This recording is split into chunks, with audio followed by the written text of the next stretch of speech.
पूरे मुल्क में एक ही दिन इलेक्शन होने चाहिए। आपस की लड़ाइयां सिर्फ इलेक्शन के दिन तक होनी चाहिए। Chairman peoples party Bilawal Bhutto ने लाड़काना में ईद मिलन से खिताब करते हुए एक मरतबा फिर बातचीत के जरिए मसाइल हल करने की पेशकश कर दी।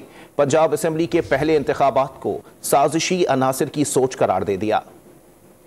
तो आज भी हम समझते हैं कि अगर अब इतना ही तय कर ले कि मुल्क भर में इलेक्शंस एक दिन पे ही हो और हमारा आपस का जो लड़ाई है वो उसी दिन तक महदूद रखा जाए। मैं उम्मीद रखता हूं कि इंशाअल्लाह ताला आपकी दुआओं के साथ जो पाकिस्तान पीपल्स पार्टी की इस वक्त कोशिश है कि हम बातचीत के जरिए, हम आपस की डिप्लोमेसी के जरिए अपने मसले हल करें, बड़ा नुकसान से मुल्क को इस बड़ा नुकसान से बचा दें।